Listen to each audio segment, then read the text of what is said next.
The following is a special presentation of ESPN on ABC.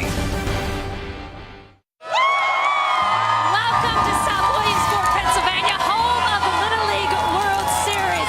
I'm Julie Foudy, and over the last 10 days, you've watched the best 16 teams compete for a chance to call themselves champions. And we are down to our final 4 teams. In the later game, we got the 2 U.S. teams.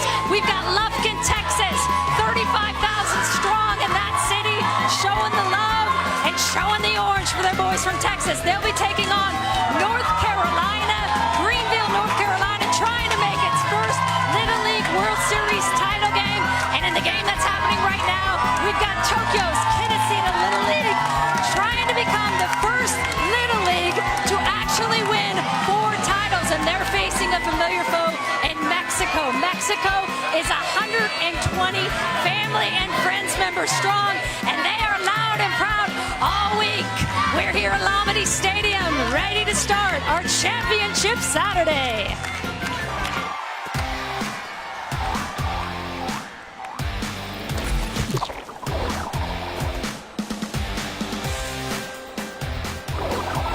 Up the middle, that's fielded cleanly from his knees. Dynamite defense. Ripped toward left center field. Rounding third, coming home, another play at the plate. Oh, strike 3. That one is to deep center field, and it is over the wall. You're Japan. I don't know if you can do anything better. Strike 3. What a performance by Mexico. Dangerous hitter, very dangerous. That's a 2-run home run. That ball is driven to left, a home run. Woo! Jorge Garcia is laced into left, and it is over the wall.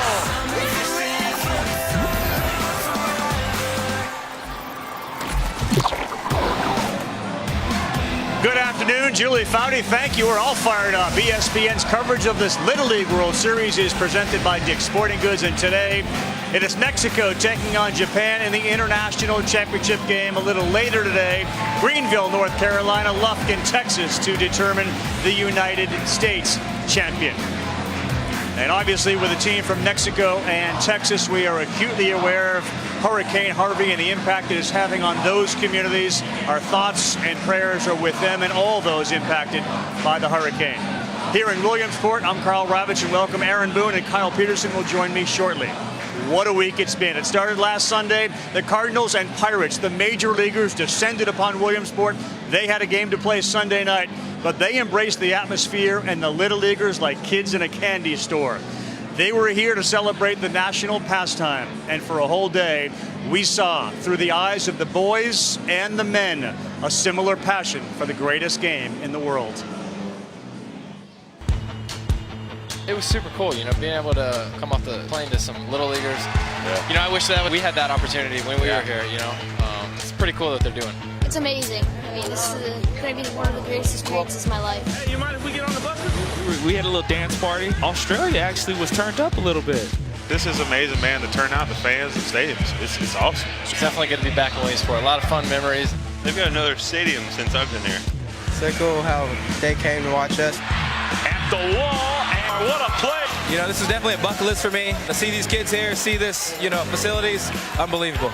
I'm not the best ping pong player on the team. I'm the best ping pong player out of all the teams. I haven't played since I was probably you guys' age, but I think I still got it. Yeah, we got a chance to go into the Grove and play some ping pong with them. Yeah. And play some cornhole, so it's pretty cool to hang out with them and spend some time with them. It's like a dream. Like, I never thought we'd play in front of Andrew McCutcheon and all that. Really special.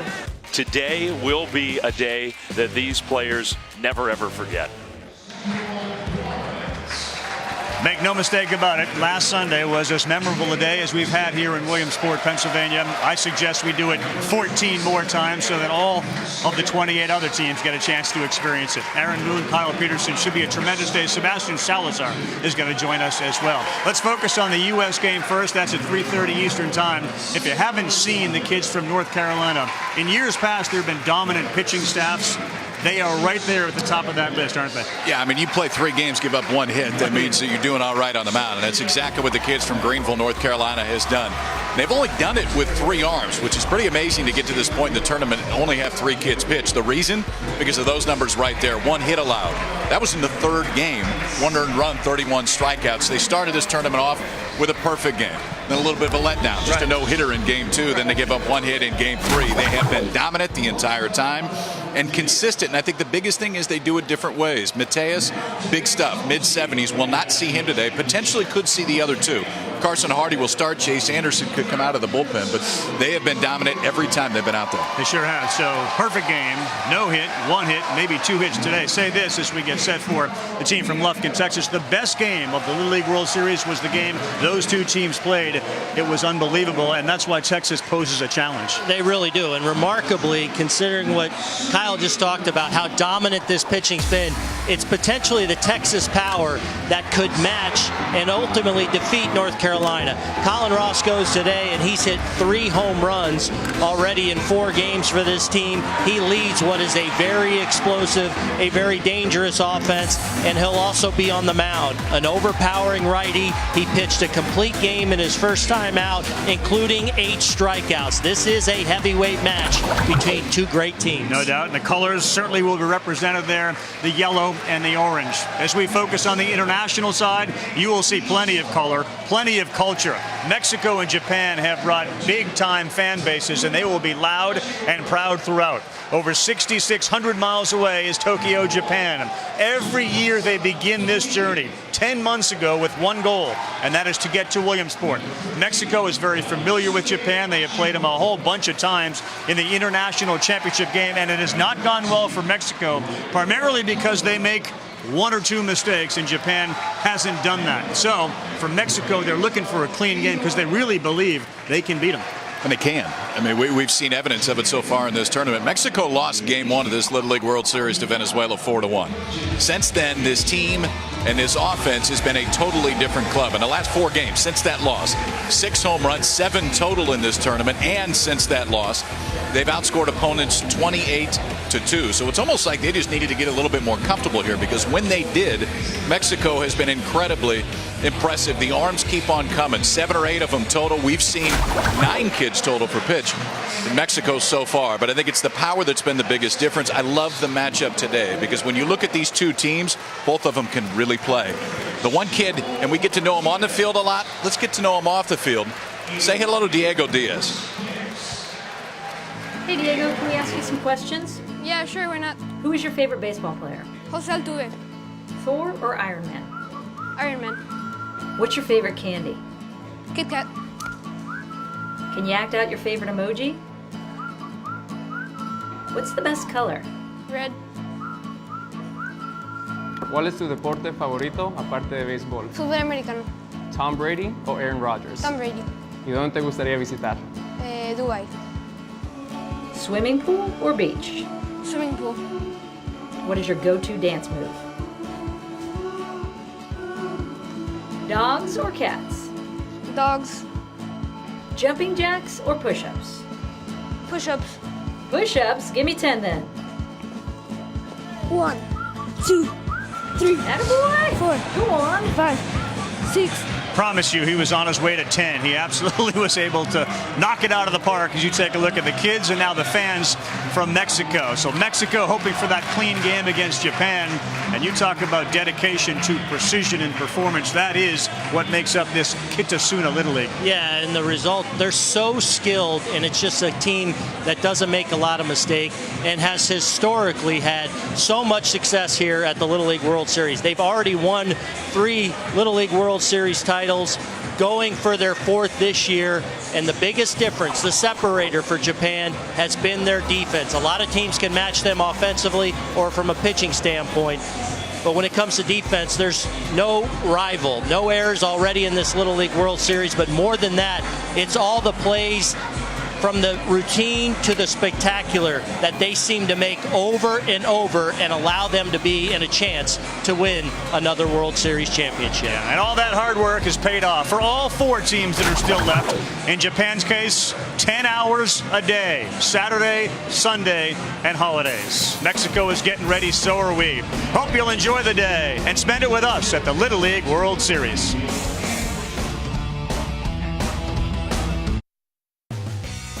The Little League World Series on ABC is presented by Dick's Sporting Goods, supporting youth sports in our community since 1948. And in part by the all-new Odyssey from Honda, official vehicle of Little League. The mighty Susquehanna River, which runs from upstate New York, Cooperstown, all the way here to this Little League Field of Dreams, Lamini Stadium, the 71st Little League World Series. Japan takes the field, Reynosa, Mexico. As we say greetings from there, that's where these kids come from, with a huge population adjacent to the United States border. Jorge Cantu and Jaime Garcia, Major League Baseball players that once called it home. The other thing about what this Mexico team is trying to do, virtually impossible and unprecedented. Lose the first game, they've won 4 elimination games, and they are trying to do it again today against the mighty kids from Japan. Let's send it down to Sebastian. Guys, this Mexican fan base has grown as the team has advanced in the tournament. It started with 56 brave souls who did a 36-hour bus ride from McAllen, Texas, all the way here to Williamsport, Pennsylvania. By the first game, that number was up to 80, and now it's at 120. And trust me, guys, this group right here, they will be heard throughout this entire game. They've got every cheer in the book, and the guys on the field absolutely love having their parents and really their whole community here supporting them. Sebastian, thank you. More from Sebastian, Julie Foudy, of course, through the course of our game. You see the fans, there are the kids. Let's introduce you to them.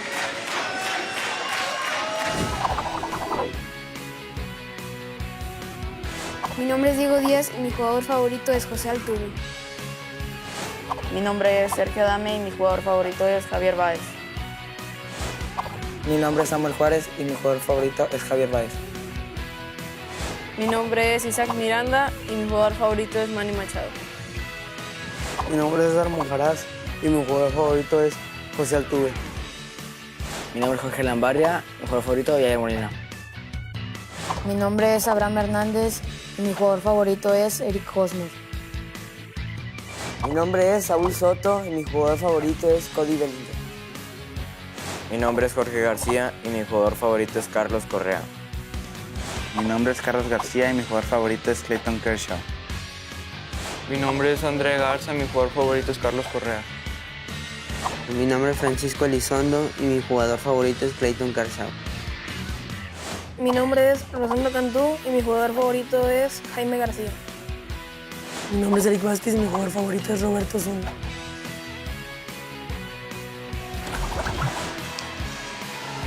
Little League World Series set to get underway, Mexico and Japan, and there you have it. They're not only inside the stadium, they're on the hill as well, and the hill, the bottom part all full, and the second hill starting to get filled up as well. So Riku Goto, one of the best for Japan, is on the mound against Isaac Miranda.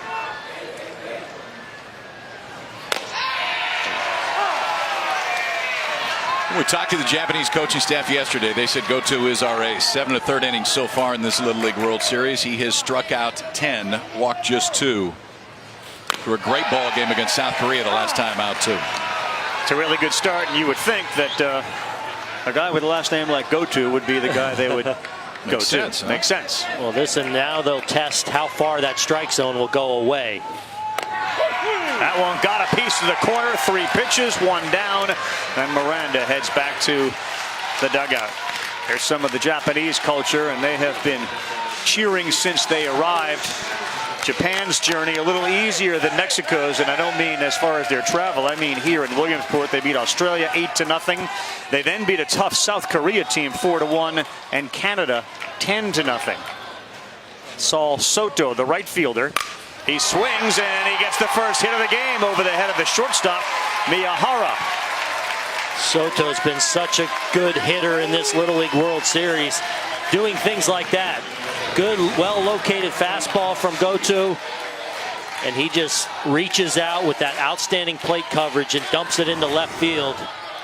Mexico with their first base runner. We'll hear more from Soto. His family, his dad plays in the professional leagues in Mexico, just arrived here yesterday.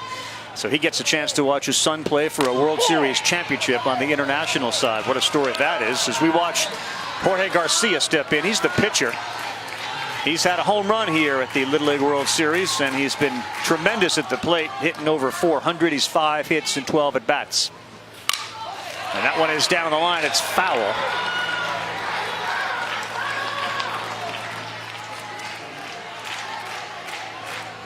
No other team has lost their first international game like Mexico did this year and advanced to the international championship game. Not since Curacao did it in 2007, and they eventually lost in that title game to Japan. 1 strike, 1-1, play.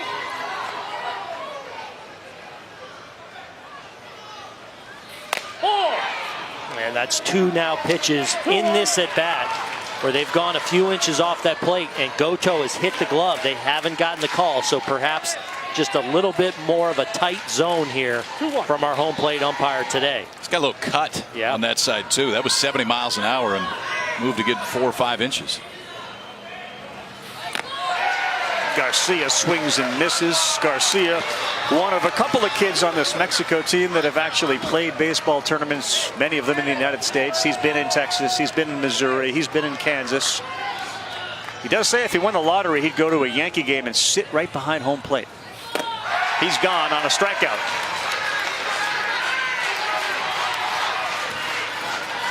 Well, it looked like this is what they were trying to do to Garcia the entire time. Heavy breaking ball in this at bat. You can see those fingers get over the top of it. Gives it the good top to bottom action right there. Goto sharp so far.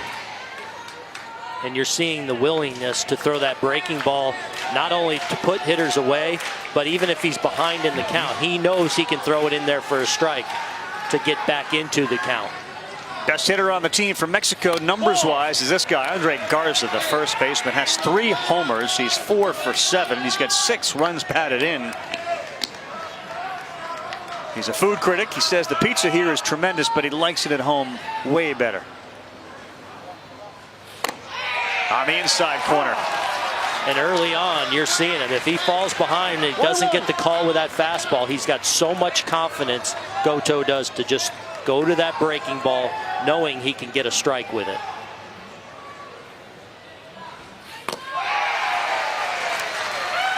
All right, so Booney, put us in the batter's box. How hard is it to hit what he's throwing right now?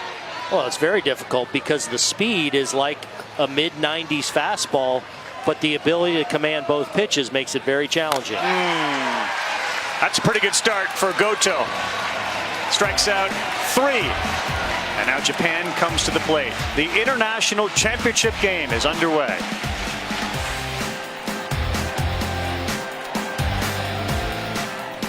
We are back South Williamsport, Pennsylvania. We head all the way over to Tokyo, Japan. The population, how about 37,800,000? It's the world's most populous metro area. It's really hard to get a baseball field to play on, but this Kitasuna Little League team has one. They actually found it back in 1978 at the site of a company, and they started working on the field, and that's how they ultimately have been able to benefit from a Little League baseball field over there. We'll have more on that in a moment. First, let's meet the kids from Japan.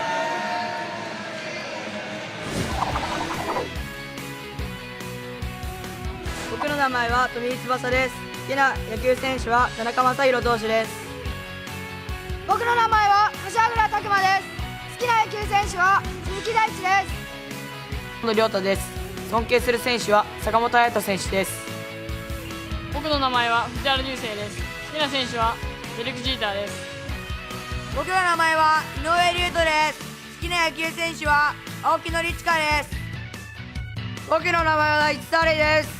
好きな野球選手はイチロー選手です。僕の名前は渡辺和樹です。好きな野球選手は菊池雄星です。僕の名前は宮原慶太郎です。好きな選手は田中将大選手です。僕の名前は橋本大輔です。好きな野球選手は前田健太です。僕の名前は新井誠也です。尊敬するプレイヤーは王貞治選手です。僕の名前は中島優也です。尊敬する選手は秋山翔吾選手です。僕の名前は後藤陸です。尊敬している選手は松井秀喜選手です。僕の名前は今野龍斗です。尊敬する選手は青木宣親選手です。僕の名前は矢島夏樹です。尊敬する選手は松井秀喜選手です。 So they've won 4 of the last 7 Little League World Series titles, and they begin this journey in December when they gather together and they literally just practice on Saturdays, Sundays, and holidays. But those are 10-hour-a-day practices. Good pitcher for Mexico, Jorge Garcia. They think he's their best too. They've all been good that Mexico has run out there, but Jorge Garcia, fastball that will get into the mid-70s at times.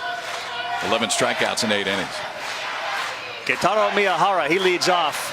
He's the leader of this Japanese team in every possible way. They really look up to him when the coaches aren't around. He's the guy that gets everybody on the same page. 5'7", 133 pounds. He's killed it here. 5 for 9. In fact, the top 3 in this batting order are hitting 600 combined. Good fastball. You see that 73 miles an hour from 46 feet away. If you were to bump Garcia back to a major league mound at 60 feet 6 inches away, that would be in the mid-90s.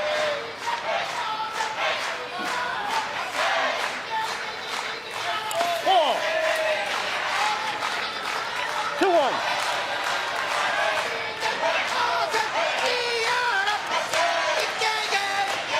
Our guy has been doing that since he got here. Every time Japan's been on the field, he will do that for the full duration of the game. It's got Booney and Kyle up here in the booth rocking back and forth.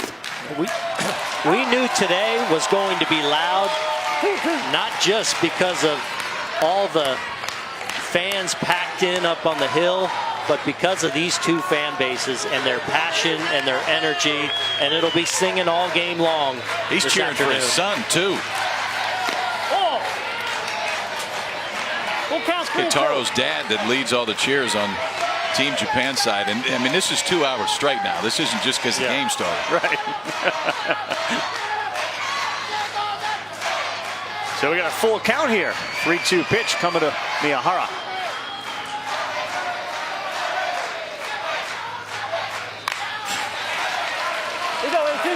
Hard to let people at home understand how quickly you've got to react to a pitch from 46 feet away that's coming in at 70+ miles an hour. I don't know how you put that in context. Well, I think it speaks to these kids and their athleticism and just how good and capable they are, but also the experience now of all summer long now facing a lot of high velocity pitches. On a play down the right field line. And what's remarkable about this team from Mexico, losing the first game, how difficult it is to get to this point. And the reason is because they have so much pitching depth, guys that are capable coming in, and you see a lot of velocity from really everyone they bring into the game.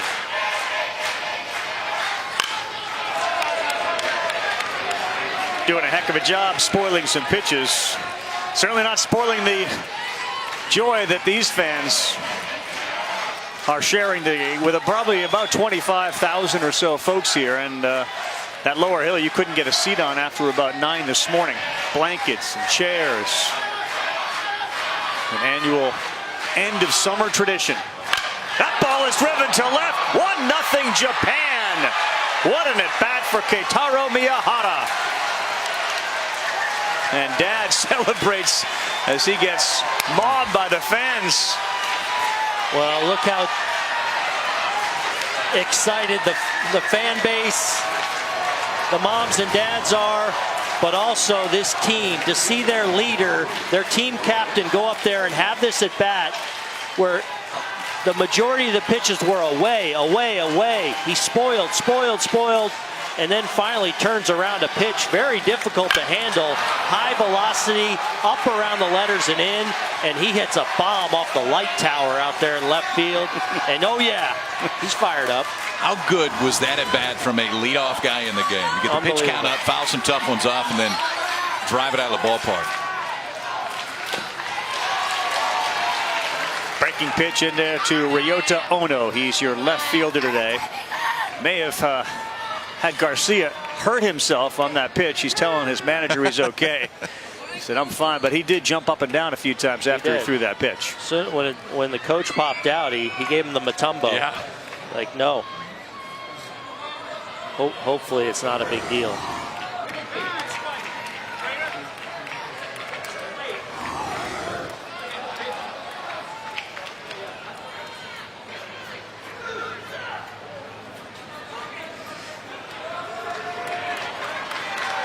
He had just thrown a breaking ball, and I think he's a little frustrated on the mound at the home run that he gave up, and perhaps his footing on the mound. Take a look at it, guys. I don't know if he just twisted the foot or the ankle a little bit there, but throwing a warm-up pitch now and says he's all right.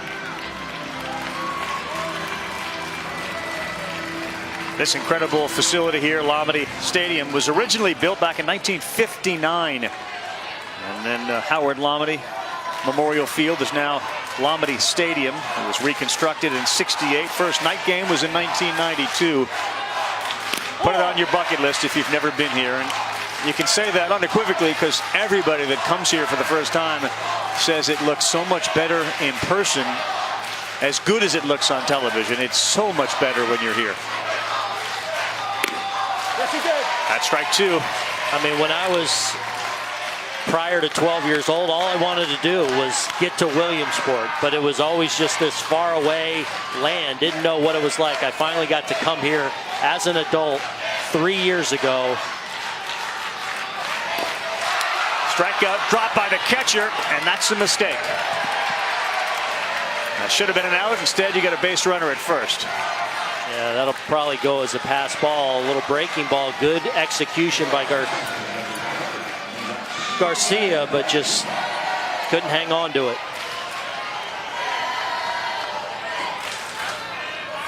Yeah, I talked to the Japanese team this morning, you guys, and they talked about actually getting there on Thursday night to watch the Dodgers versus Pirates. The entire team got to go to it, and they got to meet Japanese pitcher Yu Darvish, of course. They said, how was that? They said, unbelievable. 6'5", the guy's a giant. And I said, what did he tell you? And he said, hey, they said, Japanese-style baseball is second to none. Show the world how great you are. Quite a treat, Julie. The idea that not only did the Japanese get a chance to go down there, they met Yu Darvish, but team from Italy was there as well. A couple of other teams got a chance to watch that Pirate game against the Los Angeles Dodgers, but you're talking about meeting an idol in Yu Darvish. So the week starts Sunday, and everybody here, Little Leaguers, got a chance not only to ride the bus with the major leaguers, but have the major leaguers watch them. They had autographs. One of the kids got Francisco Cervelli's phone number. So he can just blow up Francisco Cervelli whenever he wants.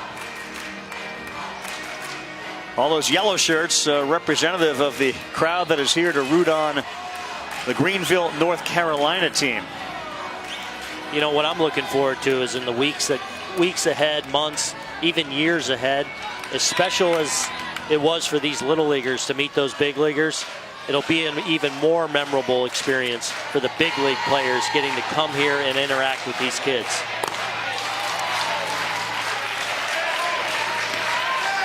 So the one thing Mexico didn't want to do was make mistakes. Yes. And unfortunately, they have now had a pass ball, should have been an out, and an error by the middle infield, should have been an out.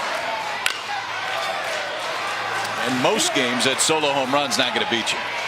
First guy hits it out of the ballpark, okay, let's reset. And since then, strikeout that goes to the backstop and a ground ball that wasn't going to be a double play, but definitely looked like it would be an out at second base.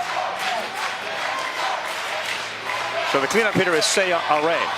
He's 3 for 10 here at the Little League World Series. 2 men on. Looks a 1 outside.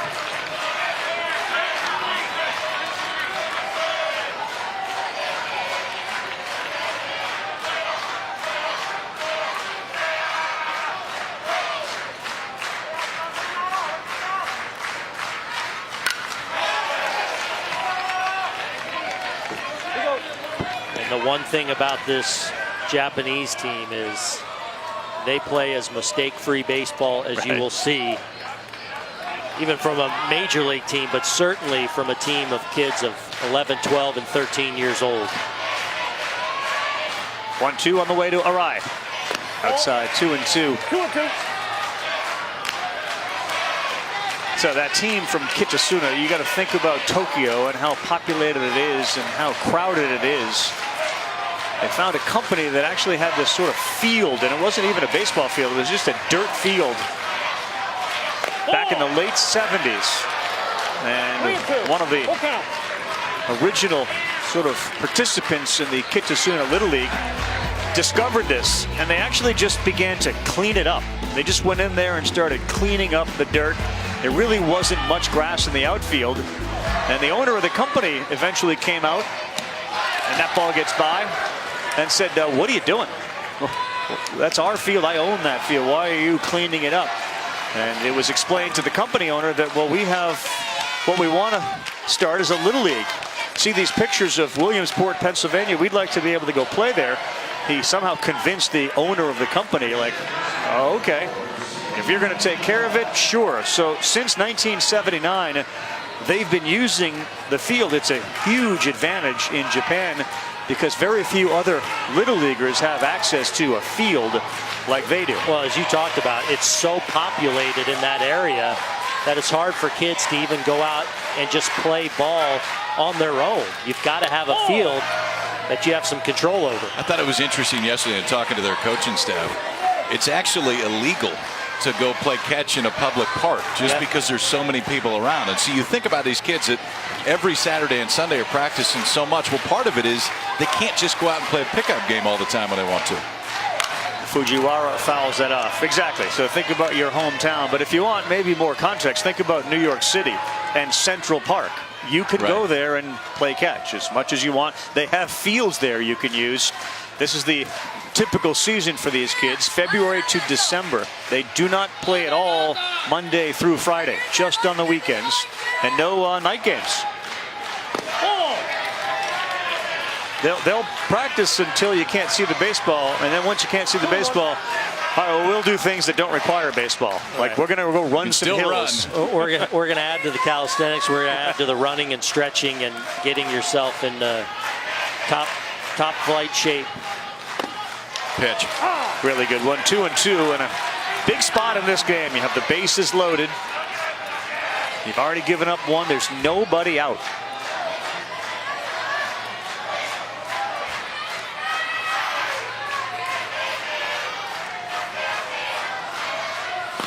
Chases it, and that'll be an out. And a big one as Fujiwara is retired. You see him kind of yelling at his teammates there, incorporating them to let's go. Understanding that this is such an important part of the game, the good breaking ball there, and a good job by Lambaria behind home plate of shifting his body and blocking that ball. But you can't let Japan get too far ahead here in this first inning, especially off the strength of some Mexican mistakes. Fastball poured in there. That's about as hard as he has thrown one at 76 miles an hour. So that's Aroldis Chapman-esque. That's 99 from a major league mound. Nakajima's a good number 6 hitter. He's got a home run already. More good work by Lambaria there. Critical that he blocks everything right now. Obviously to keep another run from scoring, but also to keep those force plays intact on the bases. Late on that fastball. Man, he's pumping it in there. Now we're starting to warm up a little. Oh, man. 75, 76, and it is free and easy.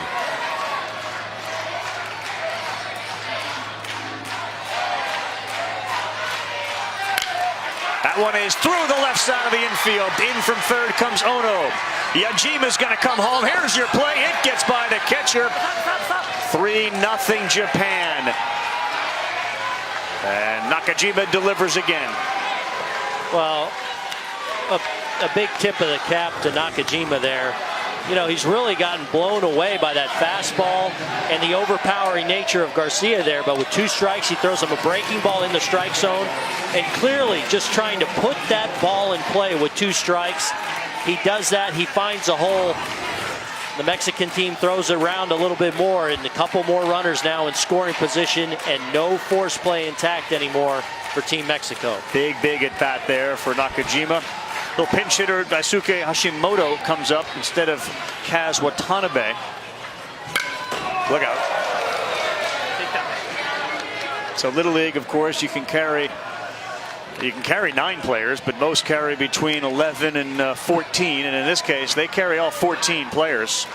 So there are 5 substitutes for Japan, which means everybody has to at least get 1 at bat.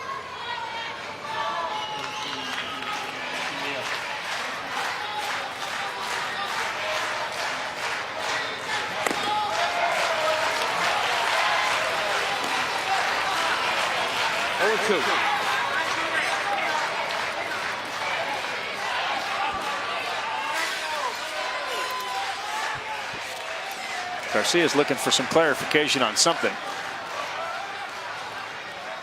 You see him talking to the infielders, now wanting to say something to his catcher. He's doing a lot of communicating out there, just not sure what he's trying to tell his teammates. Pretty good test, too, for the composure of Garcia. Given you're down 3-zip, keep your emotions under control. The infield is all now in. And that's another big strikeout. So he's got the strikeout stuff there with his second one of the inning. Well, when that one's in the right spot with the fastball that we've already seen today, that's almost unhittable. Mid-70s fastball, and that breaking ball that starts on the plate and ends up about 6 or 8 inches off. Get down to the number 8 spot, Riku Goto, who wears number 18, which in Japan is the number. Representative usually of the team's best player.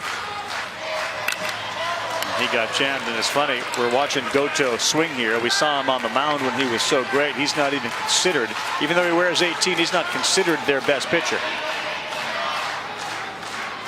They've got some arms, that's for sure.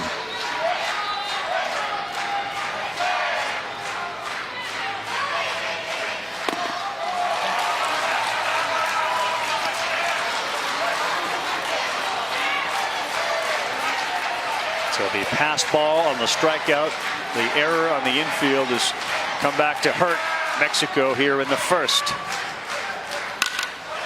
Good swing.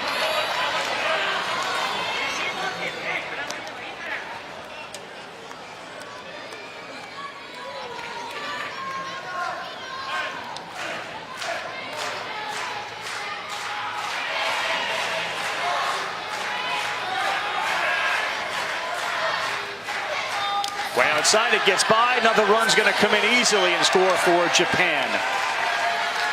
Now they lead it 4-0. Well, it's been the mistakes here in this first inning. Yeah, the home run to start things off, but some mistakes defensively on pass balls and wild pitch has really led to now this big inning for Japan to start things off. Got 2 strikes on Riku Goto.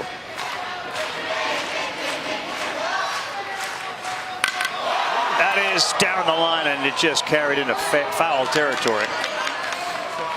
He ripped it. You do get the feeling watching these kids, the longer the at-bat goes, the advantage then shifts to them. It does. That's how fast this ball gets down to first base, too. Andre Garza, the first baseman, I mean, the bases are 60 feet away, and he barely had enough time just to get that glove up.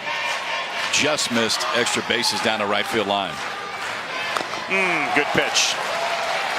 Goto is gone, but Japan, what a start in the first. And it started with a leadoff man, Keitaro Miyahara. Long at bat, saw about 9 pitches, and then drilled one over the wall. We're at the Little League World Series, the International Championship game.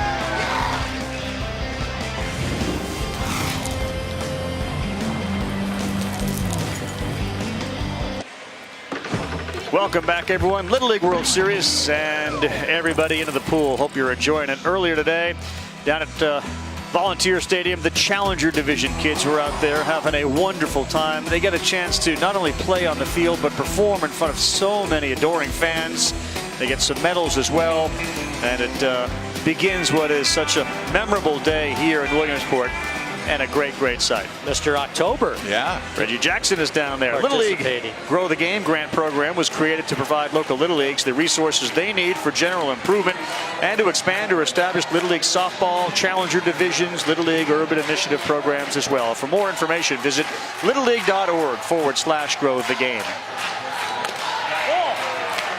First pitch, second inning. So Mexico's got a little work to do. Got to get some runs here as we find ourselves in a 4-0 hole. Jorge Lambaria, the catcher, 3 for 10 with a homer. Ooh, on it. That's a good swing.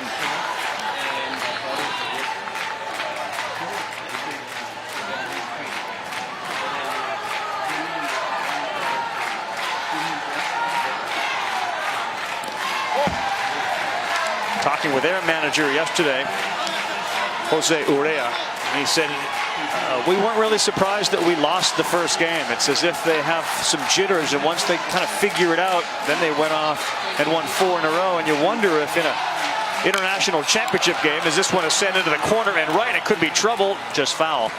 If maybe that's the same thing, because while they're different kids, every year, this is not an unfamiliar international championship game, Mexico and Japan, and that is definitely like the recurring theme. Well, and what we saw in the first inning, we have not seen for the last week and a half. Mexico's made just 1 error in the 5 games that they've been here. I mean, they have been really good defensively. That's off the end of the bat. Lambaria, grounder, and Miyahara throws him out.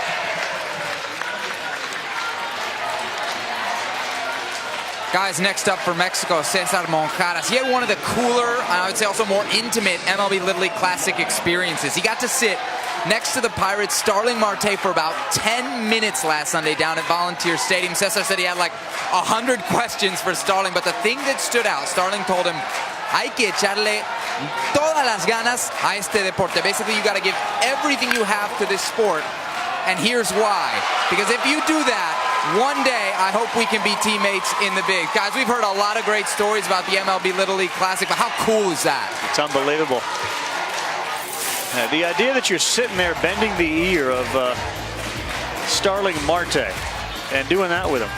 And again, that's as much a credit to Marte and the rest of the Major League Baseball players who bought into this thing, but you're amongst your group. When you're talking baseball, and that is the language they all spoke, it became so authentic, so easy to see them getting along. It was such a heartwarming day here at the Little League World Series. And, you know, one of the things we've gotten to experience in covering this event year after year is the amount of emotions you experience. You know, whether it's, you know, you experience that sadness when you lose or get eliminated, but the joy and the interaction between people that don't speak the same language, the bonds that you forge because of the language of baseball, to see that on display on Sunday was one of the great days for us that love this sport to see it unfold.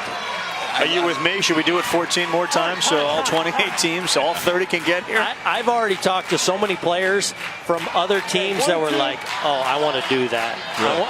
I want to be a part of that. I want to go play on that field. Well, it was so genuine, too. Yeah. That was the best part. I mean, for the guys that were in the big leagues, they loved it.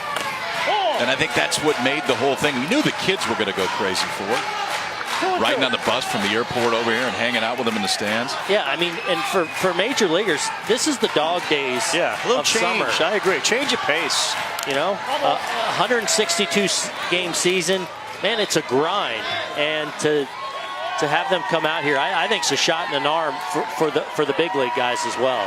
How about this? Here they come. So the North Carolina team is heading down from the Grove. They're going to go to the batting cages, and they're walking through just a pantheon of Carolina fans. Quite a story. Greenville, North Carolina, Lufkin, Texas, our United States Championship game. That dude reminds me of like Tanner from Bad News Bears. He's got the long flow going. He's got his bag going. There can never be enough Tanners. And the way they're playing, they got some swagger going the way they're playing right now. A police escort walking them down to practice. Samuel Juarez bats. I'm all in on that change of pace. Let's get there. Let's talk to some kids. Get us away from some adults for a while. I'm telling you, that was a big part of the joy. And then, of course, there was the Major League Baseball game. They played that night. It wasn't like they came and left. They had a regular season game. Right. And that's a tip of the cap to Tony Clark and the players for buying in. Look, you are a creature of habit and routine at your level. You're changing the routine a little bit. And every one of these kids can now say they've been on a major league field. Yep. Because they walked them all out there. With the pass ball, by the way, in the first, so we had 7 strikeouts in the first inning. 7. No, we're going to appeal the first. No swing.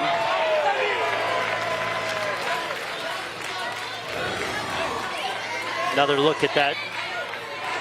Very close. You make the case he held up. Good call by the umpires. That one's inside to Samuel Flores, who is a heck of an athlete in his own right. This is hardly just a baseball dude. He does everything, like decathlon type stuff.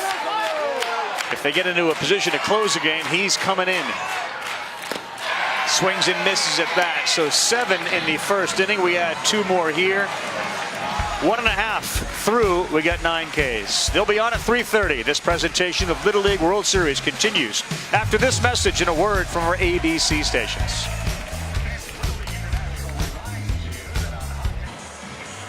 Welcome back to the Little League World Series. Over on the Japanese side, one of the captains, the captain of the Japanese team, Kaitaro Miyahara, up in this inning, hit the home run as well. Been talking to the coaches about his leadership, and they said natural born leader, but an interesting nugget. He was injured last year, injured his elbow for 4 months. They said he was at every single practice, learned how the coaches talk. They said he could finish their sentences. He's clearly a natural born leader on this team. And I don't know if you've noticed, guys, Kaitaro may be the leader on the field. Dad is clearly the leader off the field. A man after my own heart, for sure. He's been signing autographs for the kids here. He's beautiful, huh? I think I'm in love. Yeah, he's beautiful. The dueling gun show going over there, too. He's been sleeping well here at the Little League World Series. There he is. Just think, though, so that's my dad up there. A lot of kids in this country might get a little embarrassed by it. They don't want that. I think Keitaro has obviously at least grown to accept it, because you can't miss Dad.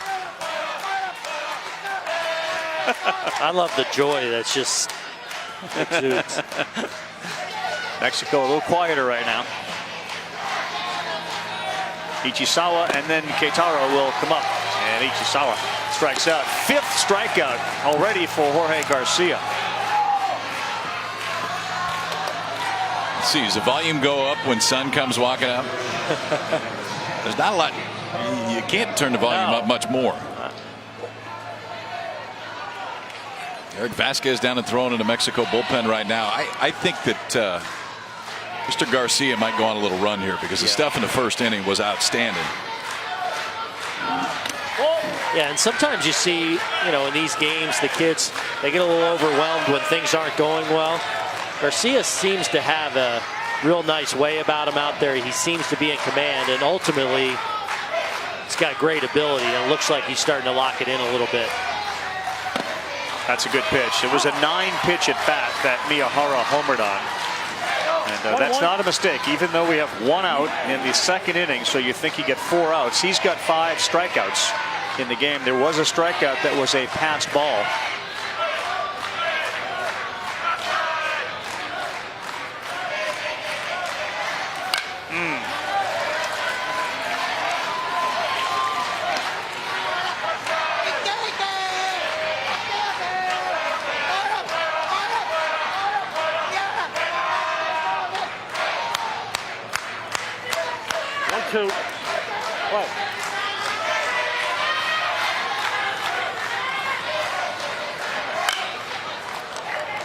I think if there's another kind of overarching takeaway from the Little League World Series this year, and it's probably been building, is that no matter the size of the hitter what country they play for, what team they play for. A fastball to them is like a meatball. Like, I am good. It doesn't matter how hard it comes in. There's a real comfort that I've noticed this year with the Little Leaguers in facing fastballs.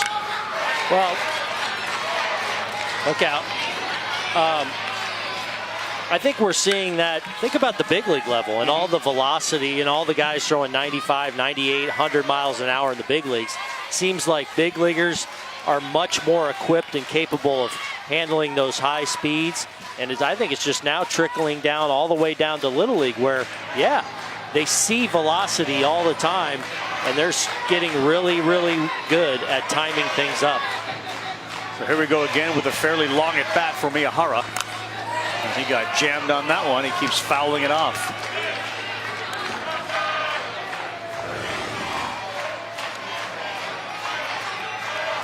He's trying to give himself another shot. He did the same thing in the first at bat. Finally got one he can handle. Gave Japan a 1-0 lead. He's seen 16 pitches now in 2 at bats. 7th pitch of this one. Oh, good pitch. Fastball right by him. 77. That's 100 miles an hour. Speaking of 100 miles an hour, our Sunday night baseball matchup. The Washington Nationals, the New York Mets, the great uniforms with the nicknames on the back, the shoes. If you haven't seen Bryce Harper's shoes and others, check it out.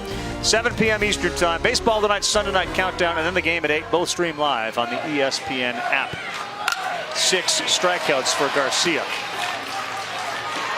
How you doing with Players Weekend at the Major League level? You enjoying it? All in. Yeah. You love that. I mean, when we got back to the hotel room last night, I got online just to look at every different uniform and to see how it looked, and I thought it showed so well. Bubble.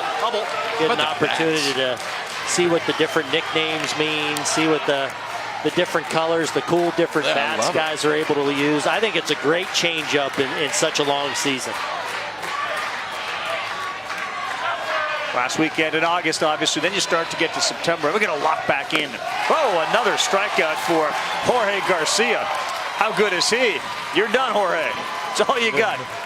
He has struck out 7 in just 2 innings. Mexico looking to get some runs on as you take a look down at Lombardy here at Williamsport.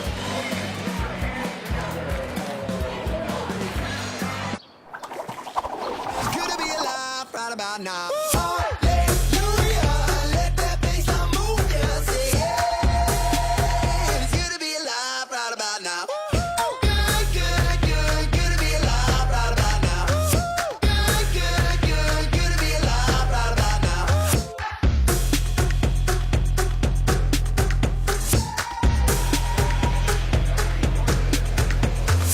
Personalities of those kids have been on display all week, and again, a shout out to all 8 of the United States teams and the 8 international that made it here. Our road to the championship brought to you by Subway. Japan 15 appearances in the Little League World Series championship game. Mexico 6. 2015 was the last championship that Japan won. Mexico 1997, and that has been prominently featured. I think that's really what triggered Foudy's joy of the Little League World Series. She always said she wanted to come here, but once she got a bite of a fried Oreo, hooked her in.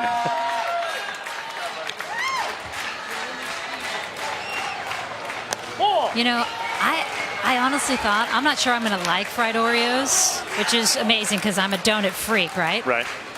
It's possibly a slice of heaven. It's quite possible. I mean, it's soft Oreo on the inside. I thought it would be greasy, beautiful dough on the outside, perfectly powdered on top. Where is that guy? I'm going to go steal one. That is the most eloquent Where's that little boy? food I'm going to get breakdown one. of a fried Oreo ever. Ode to the fried Oreo by Julie Foudy.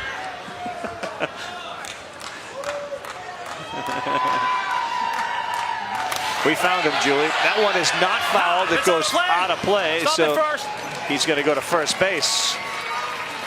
A handful. We could set a record for strikeouts in this game because so many of them now, too, in just the top of the third, have not recorded an out. Yeah.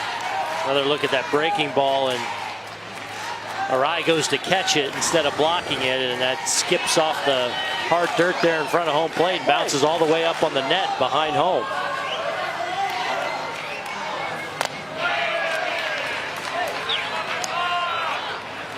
hard to do. We've got 13 strikeouts with no outs in the top of the third inning.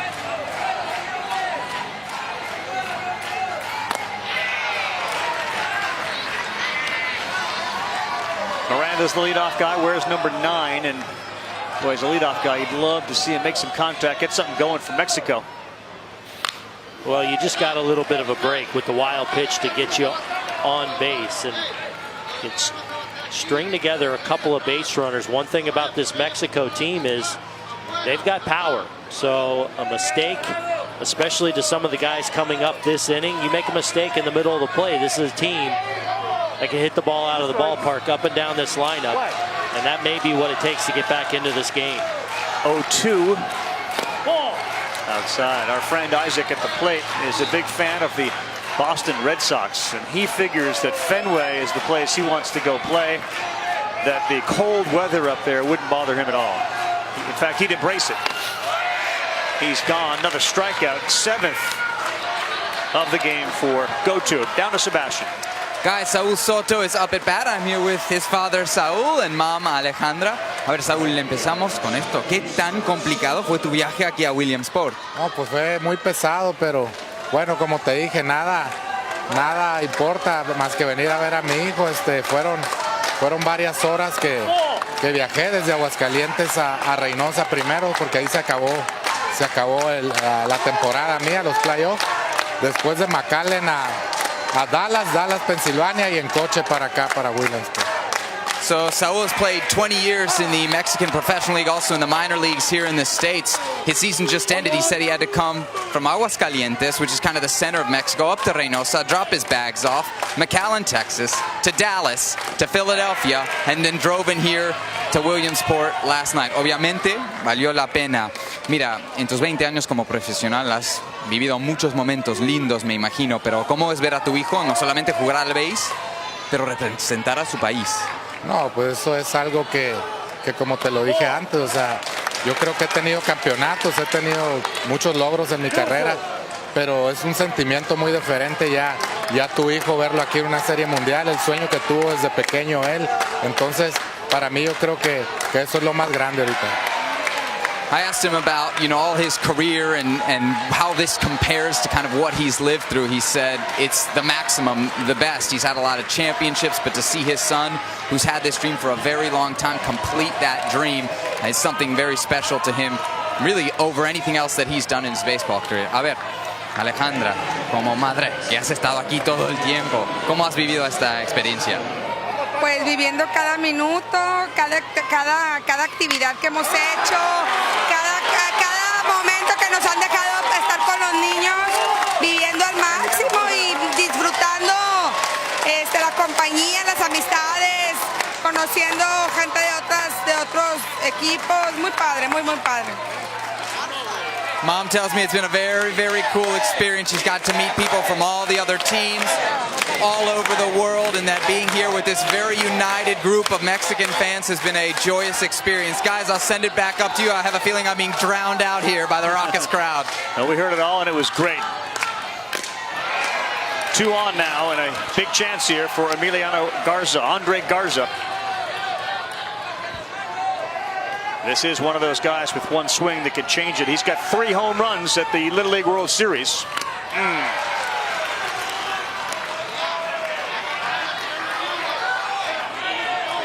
Got to keep a foot in the ball.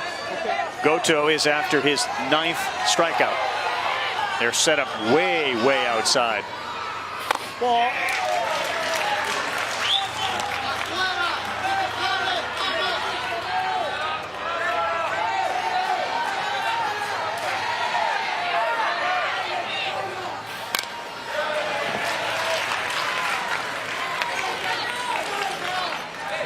You see Goto there after he released that pitch, kind of mock a throw, saying finish that. That was a little bit of a mistake with the breaking ball, and fortunately it was just a foul ball. Ooh, that's one of the challenges when the catcher sets up so far outside and the ball comes back over the plate. Sometimes even umpires can get fooled.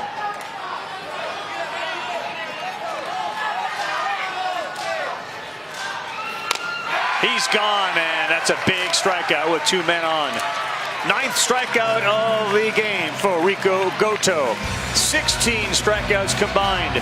Foudy negotiating a fried Oreo. Get in there. There you go.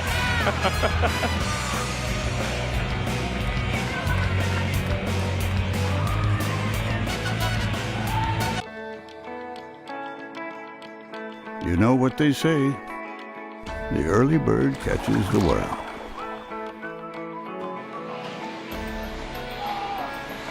Now the early bird gets the nice blanket down there. They get prime seating. And of course, Little League World Series, every ticket is free. There's no charge for admission. You want to come out and just see some wonderful baseball in an incredible atmosphere, you got to make it to Williamsport. And don't forget at 3:30 Eastern time, the United States Championship game, yellow versus orange. And that's the team from Lufkin, Texas in the orange, and the team from Greenville, North Carolina in yellow. A lot of tremendous stories on both of those teams as well, with the personalities and some of the things they've had to overcome to get here, as we welcome you back to our coverage of the Little League World Series presented by Dick's Sporting Goods. Sebastian Salazar and Julie Foudy down in the stands. Kyle Peterson, Aaron Boone, I'm Carl Ravitch as we begin the bottom of the 3rd inning. That ball is laced and it's over the head of the shortstop in to left field, and a hit for Natsuki Yajima.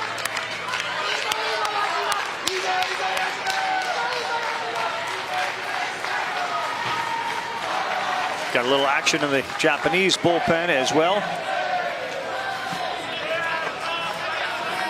Seiya Arai, who walked his first time up, scored a run. How about it if he won? He wasn't concerned about getting a seat behind home plate at Yankee Stadium. He would buy the Yankees, and that actually was a conversation I had with Boone the other day. The person that won the lottery cleared like $433 million. So he'd just be a minority owner. A minority. I mean, the Marlins were just sold for like $1.2 billion. $433. Yep. Gets you barely into the conversation. A little seat at the table. There's the bullpen work being done by Keitaro. There's no question that neither of these starting pitchers are going to be used again. Obviously, if you threw less than 20 is the only marker you can pitch the very next day. So we've blown that out of the water. That went inside a little bit, and Garcia still throwing hard, but that one was 71, down a little bit from where he's been, and he's behind 3-0.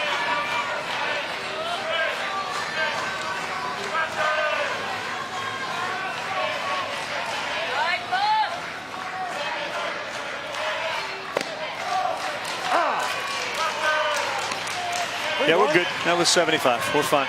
You might even see Arai take another pitch here as they just continue to try and make him work and try and just add on to that lead. I wouldn't be surprised to see him take another one. Didn't miss by much, but it's a walk, and now 2 on and nobody out. Little League's done such a good job of instituting a hard pitch count, and there's mandatory rest that follows all the way through. So really the numbers that matter today is if you go beyond 20, like Rav said earlier, you cannot pitch tomorrow, which obviously both of these guys have. Jorge Garcia, it looks like this will be it for him today, but I mean, his stuff was outstanding. Had to get 5 outs in the first inning, and clearly that led to a 4 spot. But looks like that'll be it for him on the mound today. We'll get Samuel Juarez coming out of center field. He's usually the closer on this team, but given you're down 4-zip at the championship game, you got to close. Can't let any more runs come in. On the mound, but the stuff was outstanding. He recorded 6 outs, worked into the 3rd inning, recorded 6 outs, but at 7 strikeouts. Ball got to the backstop in the 1st inning, so struck out 4 in the 1st, 3 in the 2nd. The first 2 reached here in the 3rd inning, which led to his departure, but still, the fastball was up to 77 miles an hour, and when it was in the zone, it was almost unhittable. And that will be it on the mound for Jorge throughout this Little League World Series, but we'll still see him at the plate.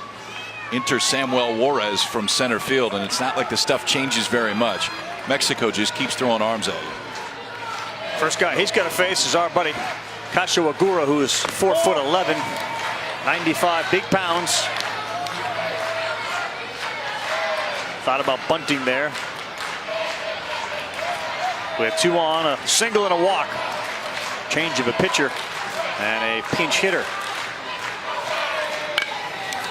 Deadened it, but he pushed it foul. Can you tuck that in, that strap? See that strap?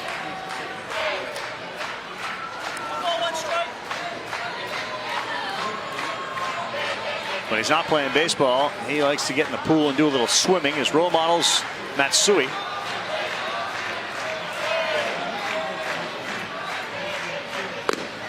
That's a good pitch, and I think he answered the question, what do you look forward to most at the Little League World Series? His answer is being the Little League World Series champion, I should say.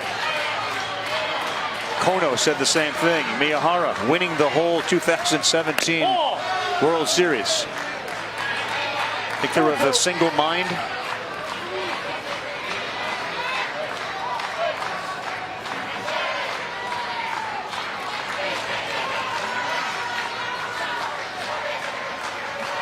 Ball. 3-2, full count.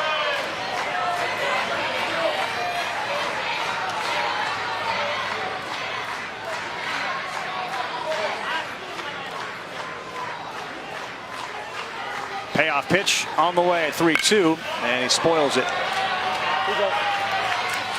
Look at a battle up there. Fouled the one bunt off. Big smile there. You know, he's a little guy here facing some overpowering pitching, and here he is about to see his 7th pitch as he just battles away up there.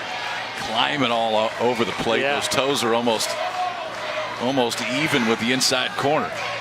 3-2, and he does put a little pressure on Juarez, who throws it outside for a ball. I mean, Booney, his hands are about halfway across the plate. Well, he doesn't give you anywhere to go inside there, so you know they try in a way and just go a little bit too far, as that strike zone with this home plate umpire's been a little on the tight side compared to what we normally see.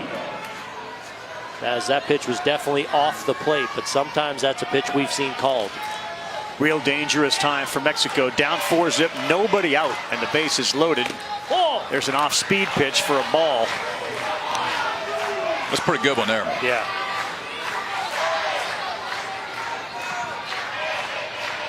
Infield is in as they're trying to prevent any more runs from scoring. Kono, the pinch hitter, hasn't gotten a hit yet in Williamsport. He got jammed there. That's an out. And a heads-up base running by Japanese as they all return to their bases. Big to get it out there, big to get it out that way too, because you got all the base runners staying put. Still got to force at any base. Ran that fastball in on the hands of Kono.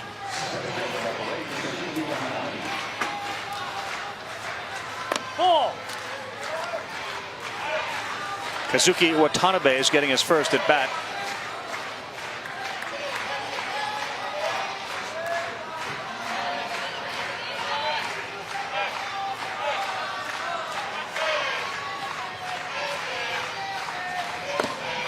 He squared a bunt. That one's poured in there for a strike. You know what Watanabe lists as his special talent? His ability to flirt. That's big. Mom loves that. Yeah. That one misses. I think that's I didn't realize that was a skill you could. Oh yeah. Yeah. He possesses it. You got that gift? Not like Watanabe. All you gotta do is flash that smile. That's right. 2-2 now. That's a great answer.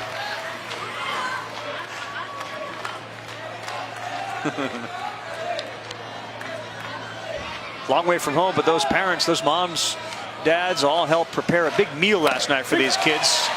As he strikes out, they invited the entire ESPN crew over and said, we got so much food. Yeah, one of the questions we asked last night was, are the boys enjoying the food up at the Grove? You know, obviously not food they're used to eating all the time. And said, yeah, they like it okay. But I think last night, a much more traditional Japanese meal made by many of these parents, as you see the sushi and A cucumber roll in there. A lot of sushi. They were chowing down last night. Curry. A little taste of home last night for these kids. That was not our best decision to say no to that one. You're right. That would have been a pretty good night. It's exactly what I was just sitting here thinking, especially now after seeing those photos. Like, how were we not there? Live and learn. Living and learning.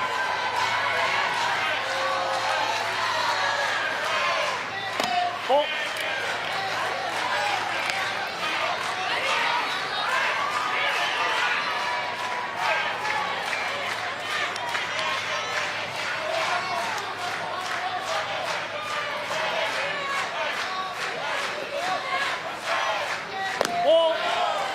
Juarez now a strike away from wiggling out of this inning and keeping that game within reach. Again, with the power of this Mexican team, couple base runners and one swing of the bat. They are capable of getting back into this, but you can't allow much more for this Japanese team. We got 17 strikeouts in this game so far. The Little League World Series record is 33. That was between Texas and Minnesota in 2007. We may have our 18th here. Not yet. We're going to set a record for strikeouts in this game? I don't know. I think we might be just short.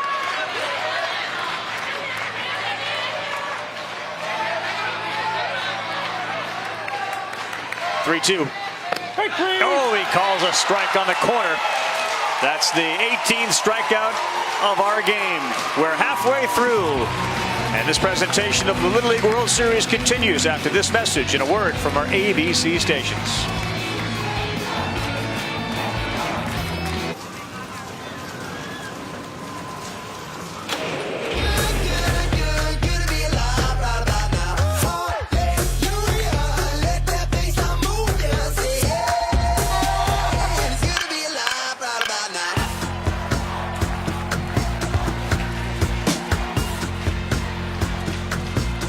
Sure is when you're in a setting like this. As we welcome you back to Williamsport Little League World Series, our Honda game summary.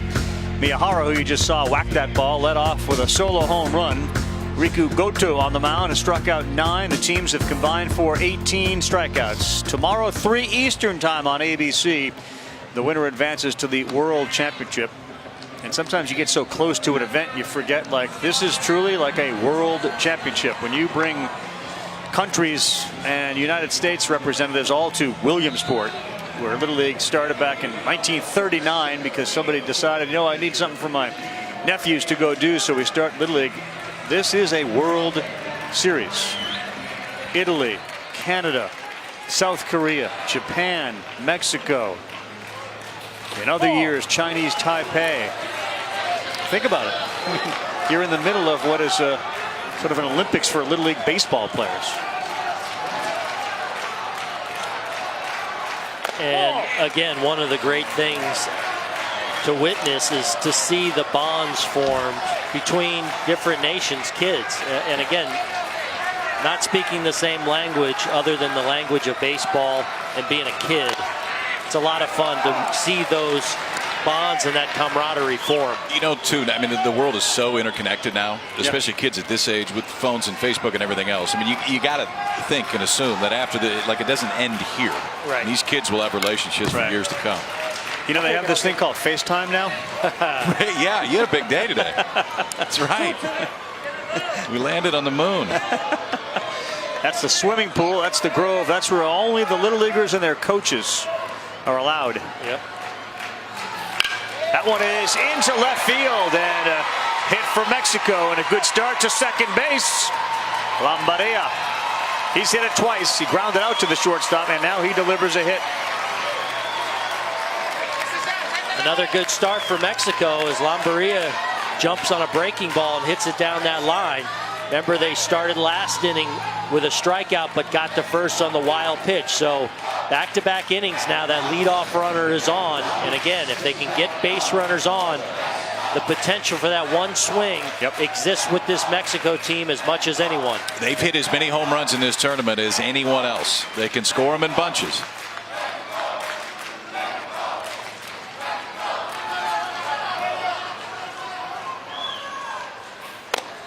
Good swing, Cesar Monjaras. And by the way, Tsubasa Tomi'i is down warming up in that Japanese bullpen, who they say is probably their best pitcher.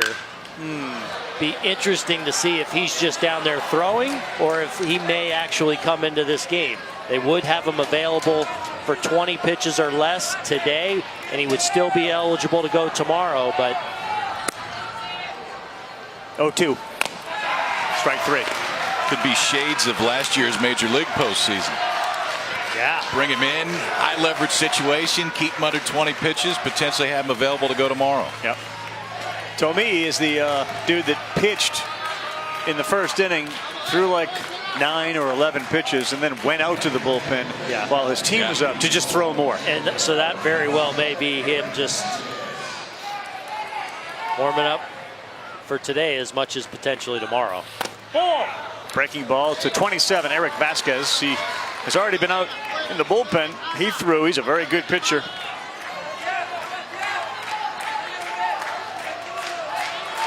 Looking for his first hit here in Williamsport. This is a high hopper to short. We're going to go to third. Cut down the lead runner.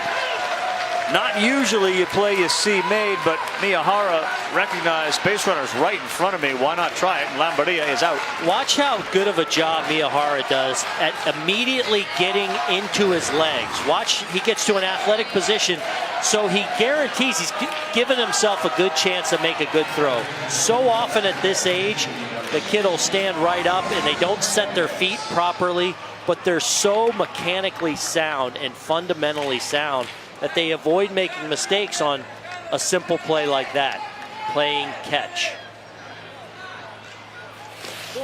That one gets away, but not far enough for Vasquez to move anywhere. Jesus Hernandez bats as the 14 players for Mexico all get a chance to bat. Many of the substitute players coming in now. Substitutes play a huge role, and we have certainly seen it with the two teams we'll see later, Lufkin, Texas, and Greenville, North Carolina. The Connecticut team was often carried by their substitutes in both the regionals and here in Williamsport. New Jersey the same, got a lot of production from their bench players.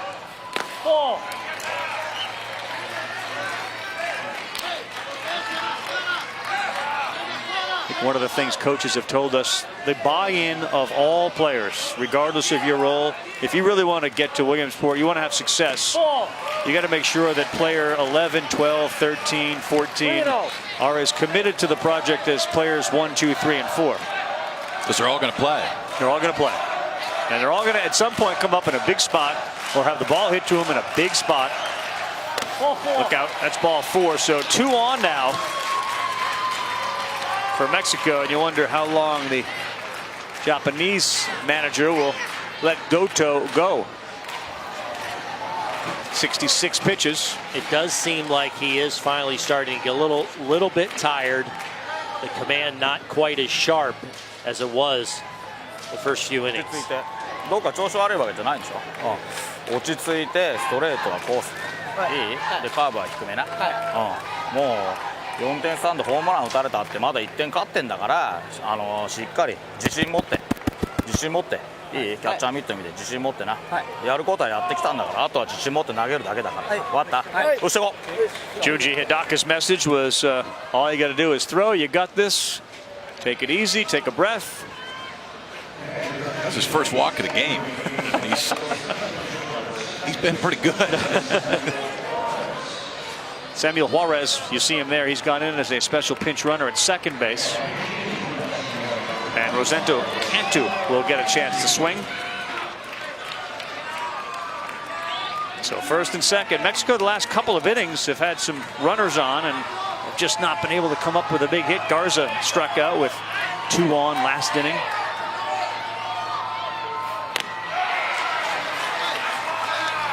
You gotta keep it.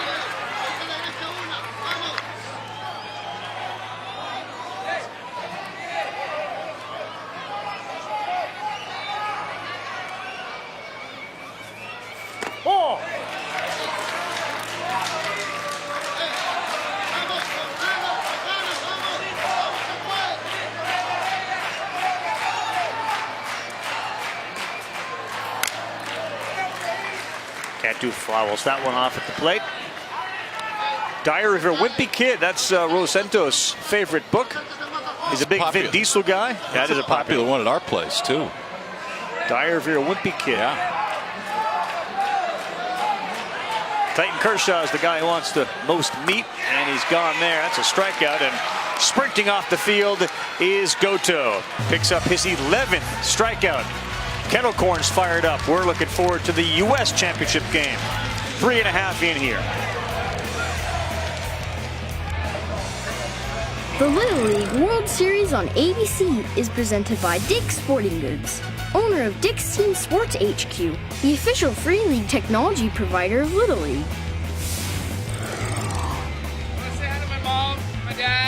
Welcome back to the Little League World Series. Nice shot of Anthony Rizzo with his dad, John, up in the museum here at Williamsport. And I was able to actually find John and Lori in the stands today. Congratulations. You're the George and Barbara Bush Parents of the Year Award. Right on. John, you both are very familiar with baseball. You coached the boys for many years in the league in Florida. Lori, you were the tin mom. Bless your soul. What's the best memory when you look back at it all? Well, with my son, the best memory is when I wasn't allowed to play baseball one day because he had to receive communion. So when she left to go to the church with my other son, we snuck out to the game with his white pants on and his baseball shirt. And we got 1 inning in. That was it. And one little kid in T-ball was out in the outfield drawing circles. And the other coach said, "You can't have her do that." And I called timeout, and I went out there and sat with her and showed her how to do a happy face.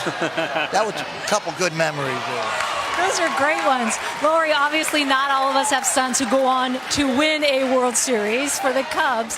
What was that moment like for you? It was amazing. I mean, all the years playing Little League and still being at the field today, I'm always at the field. It was just amazing to see them win that game.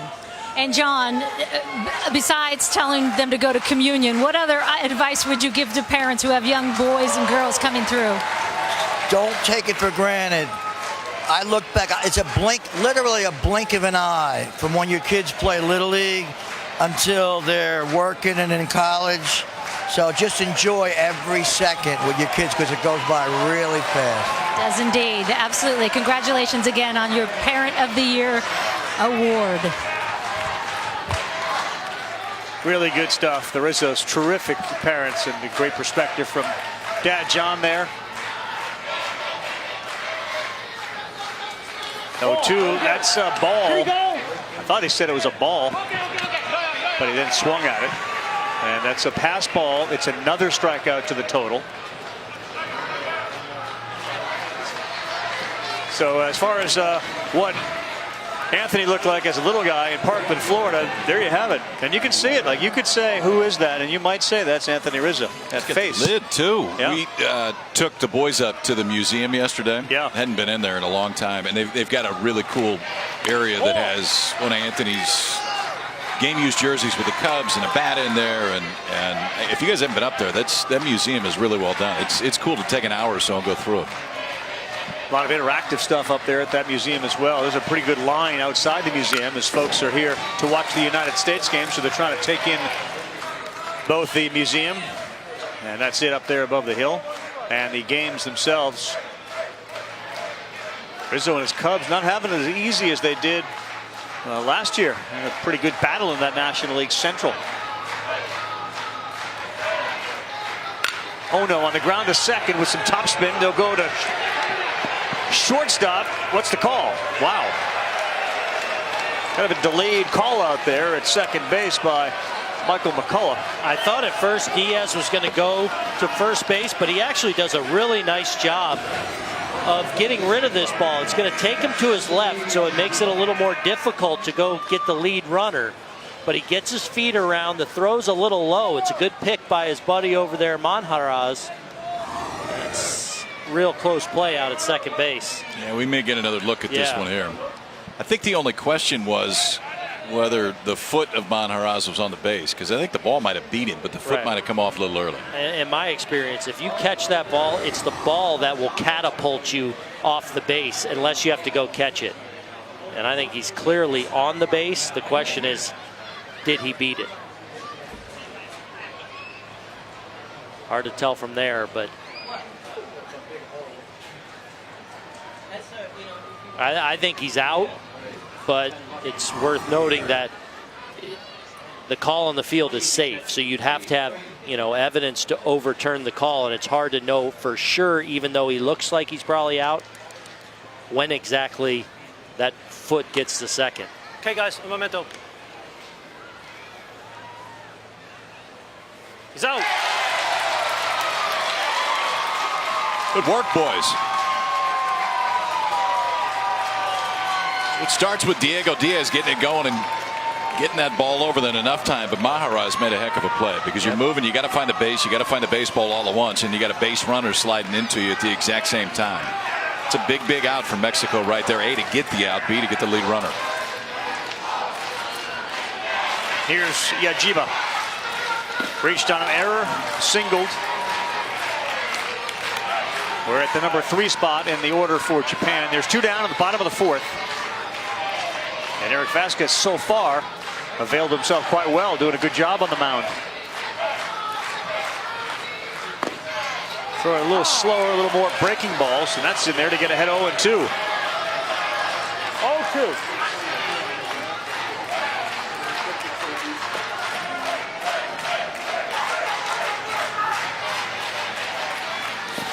Gets him to chase there. Let's keep that strikeout total going. We got 22 in the game. Who's fired up? Let me see him. Where is? There we go. Dugout. Hey! Right over your shoulder, Boone. We got action. We got more food. Hi, Dugout. Thank you.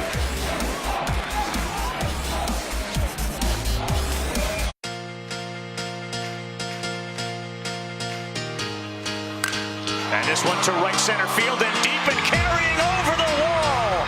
And everything is working out for Lufkin, Texas. 11 straight strikeouts. North Carolina's going to win it. We get a rematch of what was the best game at the Little League World Series this year. We are fired up. Hope you can get fired up as well. There are the 2 teams.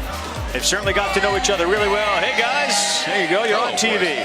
Been on TV for 10 days. Here they are again, getting set for what will be the United States Championship game as we welcome you back to ESPN's coverage of this Little League World Series presented by Dick's Sporting Goods. What a blast. What a day. The sun is shining. Southwest folks starting to find their seats, and many from the southeast who are rooting on North Carolina. As we found out the other night when Julie went out there, you got to cut the backs of those chairs down so you can fit right into the hill, not tip over.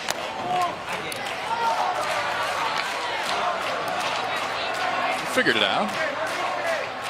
Yeah, let's see it. Let's get one out there for our buddy Sergio Adame, leading off with 1 hit in the Little League World Series. Looks at a called strike. We're in the top of the 5th inning.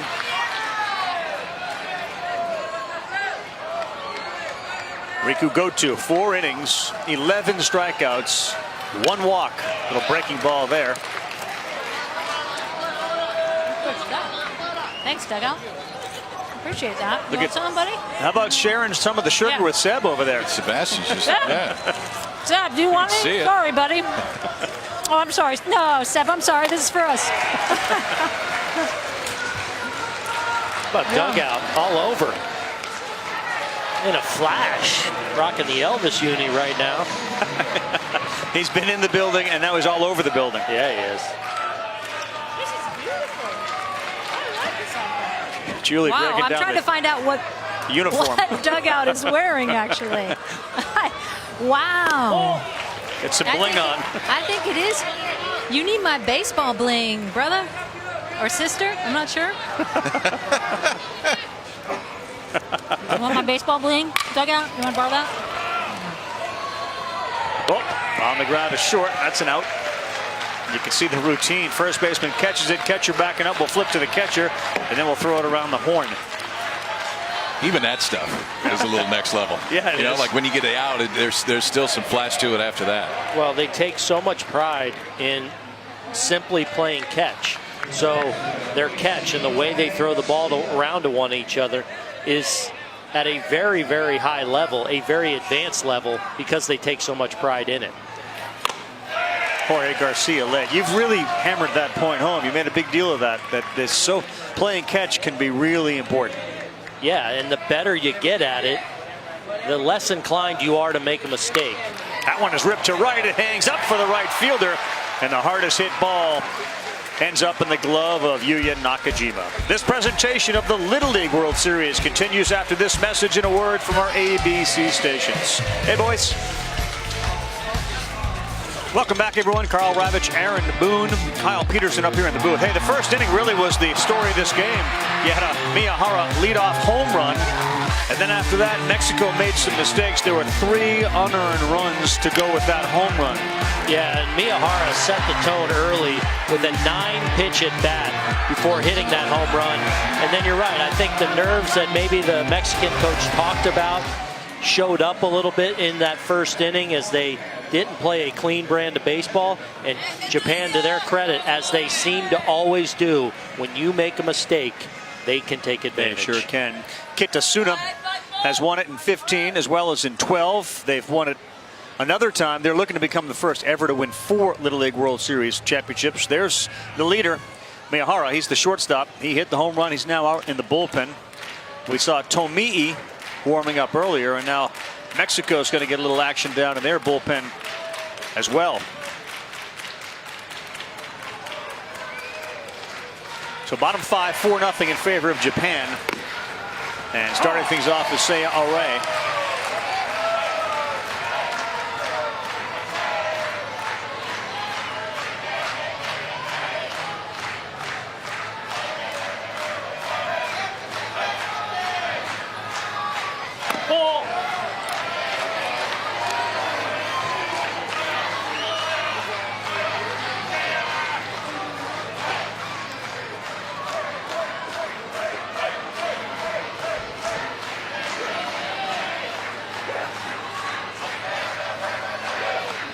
Fastball misses down 2-1. 2-1. Arai is the catcher. This may be one of the first years I don't really think that the catcher has been the big story for Japan. Always the catcher is the best and the greatest, and he blocks everything. I'm not sure. It's not as if he's not great. He just hasn't stood out. You know what? I think sometimes a really good catcher is like a really good umpire. I mean, if you don't notice a lot of it at the end of the ball game, they probably did a pretty good job. And he's handled his pitching staff really well all the way through.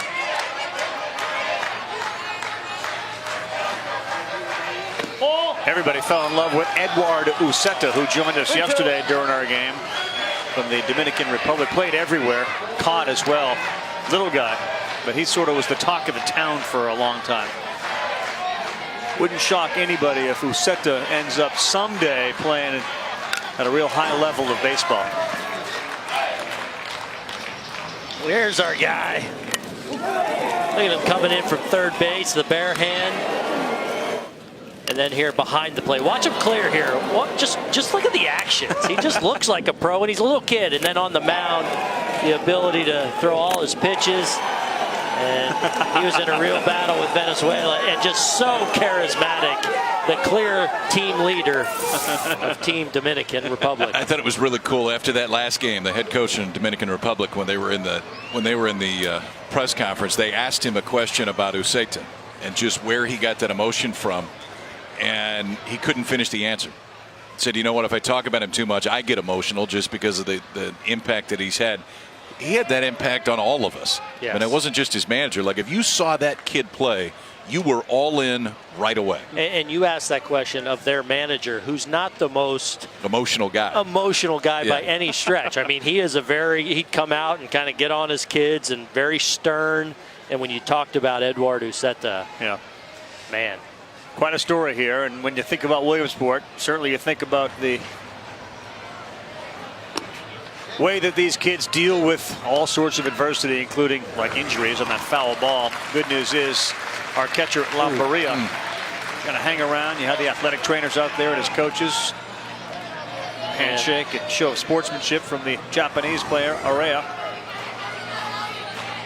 And he gets set to bat again in a 3-2 count. Breaking ball ripped up the middle. That's a hit for Japan.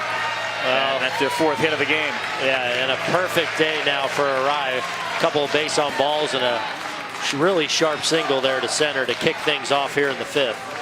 Well, as the anticipation continues to build, so do the crowds. And you see some of those lanes that those cardboard boxes have been going down. It gets a little crowded up there now. It's not as if you got a runway 1 open. You know, you got some traffic. Track's getting a little tight up there. Look out below. Bubble.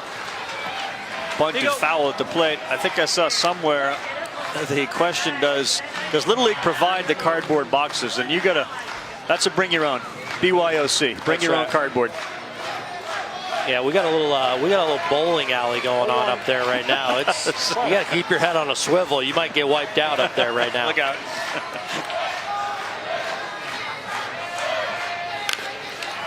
Fair ball, 3rd, 2nd for 1, and that'll be it. Diaz had a bit of a hard time getting out of his glove, and the ball was hit so slowly. I don't think we had a double play.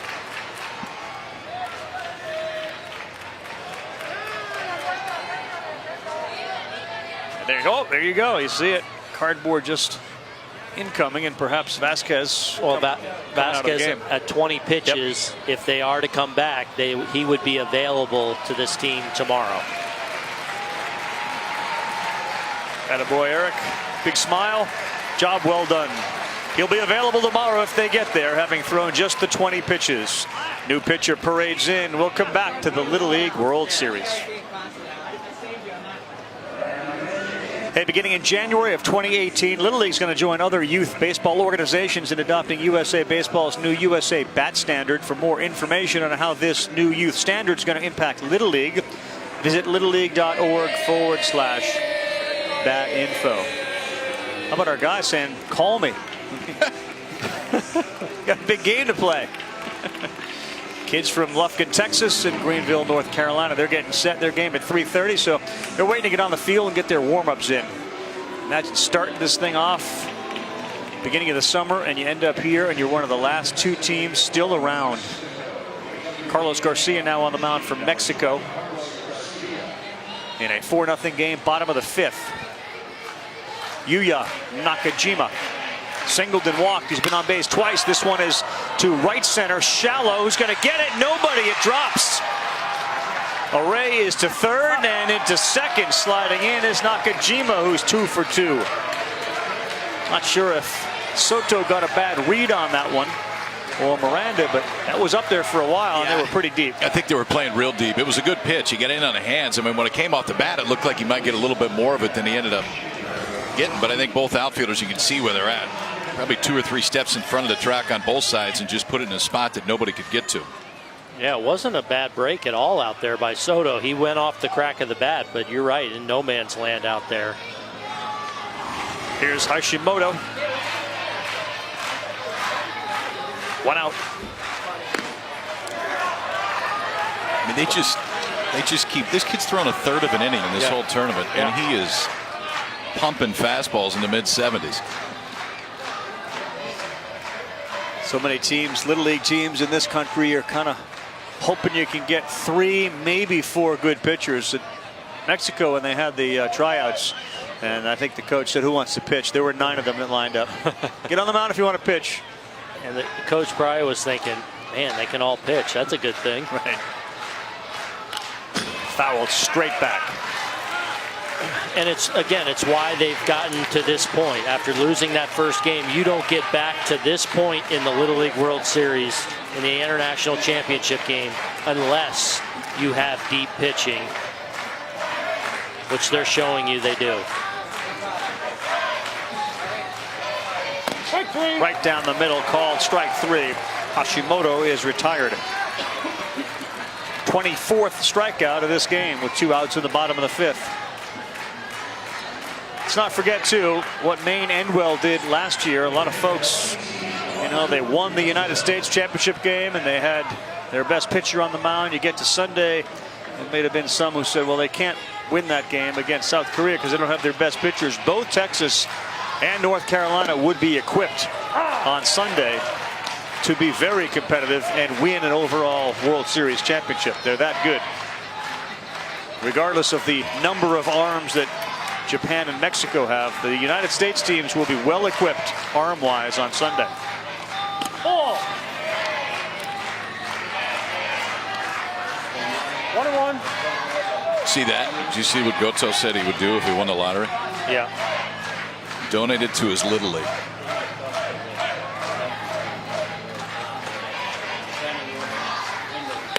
I think he said with the leftover he'd buy a smartphone. 1-2. So we'll donate to the Little League, keep that field up and running. For myself. Yeah, a little smartphone for myself. Keep in touch with everybody I met.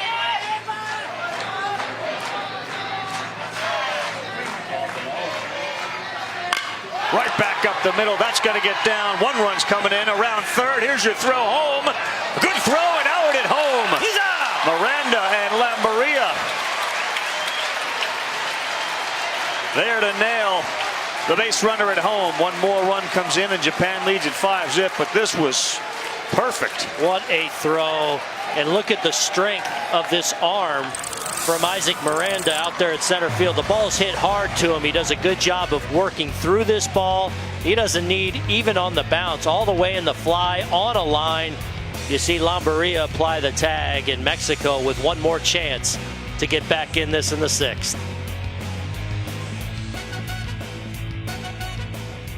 The Little League World Series on ABC is presented by Dick's Sporting Goods, supporting youth sports in our community since 1948.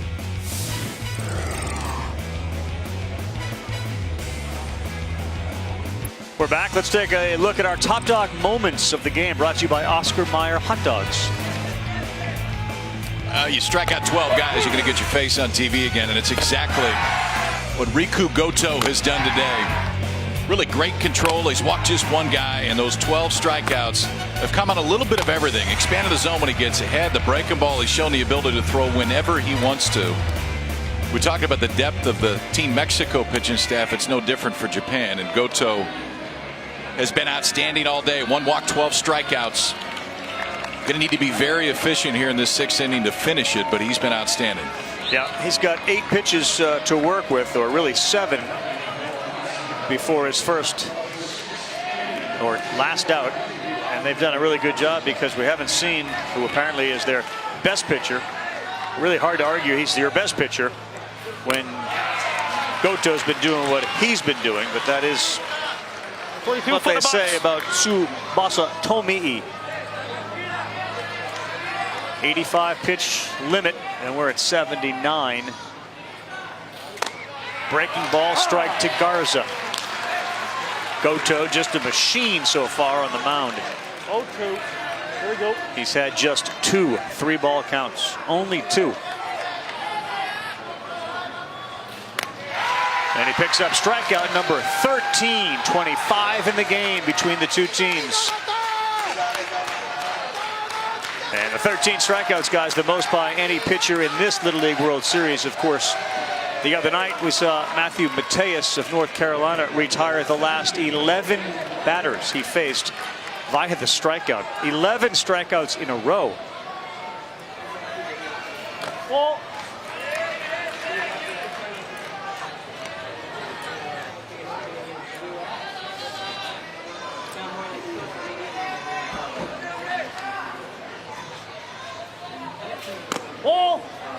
Lambaria, one of the guys that's been able to get to Goto, hit the ringing double down the left field line as last at bat on a breaking ball. I think on a 2-0 count, he might get himself a fastball here. Taken though all the way as Mexico's just trying to get a base runner at this point. So the Goto's last batter as the 85th pitch comes in. Jam shot. Now he's going to have to field and make the play himself. Oh, a high throw. Out. Said Yajima's foot came down before Lambaria's got to the bag, and we'll take another look at it. Well, the throw definitely pulls Yajima off. The question is, does he get back down in time? To the naked eye, I thought he did, but this will give us a perfect look over there. They may have just gotten down. It's really the front part of the foot that hits first. Yeah. I think that should stand. Assuming it stands, Goto's day is going to be done with 2 outs in the top of the 6th inning. 13 strikeouts. That'll work in a championship game. Against an offense that had been on fire, too. 6 home runs for Team Mexico in the last 4 games coming in.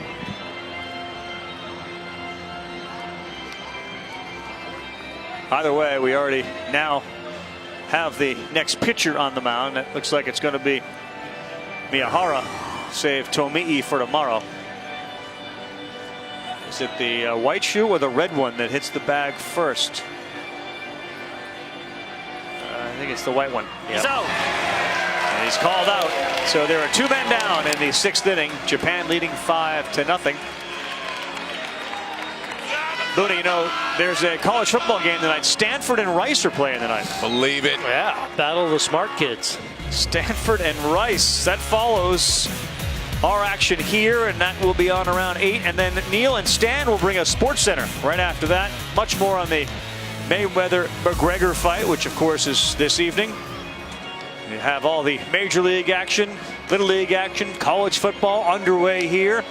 Start the United States Open tennis tournament tomorrow, so this is still a very busy time on the sports calendar. And these kids will be heading back to school once this is all said and done. What a bummer, huh? You come to Williamsport, you play baseball all summer, and now you like turn the page and your biology hits you in the face. Reality just smacks you right across the face when you head back. This isn't a bad place to escape for a few weeks, though, for these kids. Boys of summer here, though. There they are. Oh, we've tip of the cap to our friend David Balak. Can you do that again? Yeah, boys of summer. Love the boys of summer. That is perfect. Cumberland, Rhode Island head coach David Belisle, who of course brought a couple of teams here and has joined us in Bristol the last couple of years, helping call the action of those regionals, the Mid-Atlantic and New England. It's become one of Booney's favorite guys to imitate. Of course, a form of flattery. Highest form. Highest. That one on the ground. There you go. Past the dive of the third baseman Ichisawa. And Monjaras reaches. He's got 2 hits. There you go. Let's not go quietly. Yeah, I love it.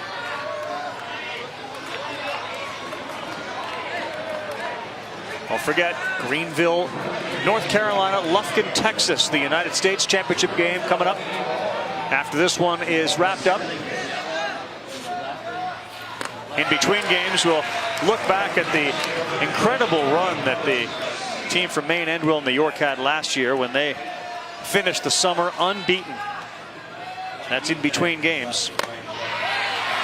And we are now 1 strike away from crowning Japan the international champion.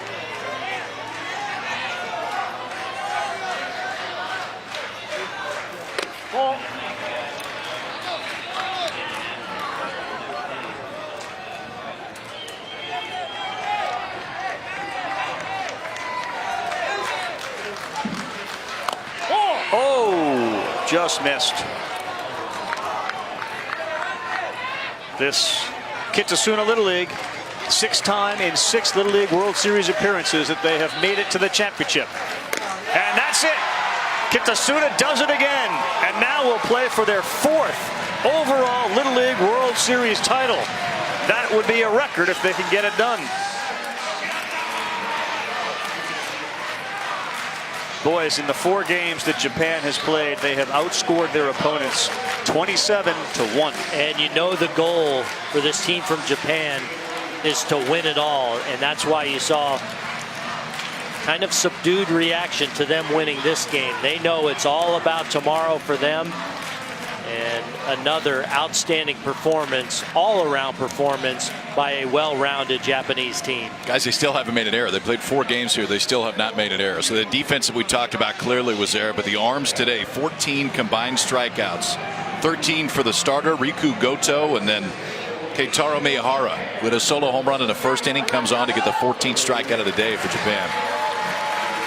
They bow to the fans from Mexico, and now they sprint out to center field. Well, they will all line up, take a bow to the bust of Howard Lomedy, who the stadium, of course, is named after. The Lomedy family made their money in newspapers at the turn of the century. They had a quick newspaper that went from a subscription of 4,000 to 1 million. And they have been the integral force behind Little League baseball here in Williamsport, Pennsylvania. So the team from Japan wins another Little League World Series International Championship. And they will now get a chance to watch with the rest of us the U.S. game. This presentation of Little League World Series continues after this message and a word from our ABC stations.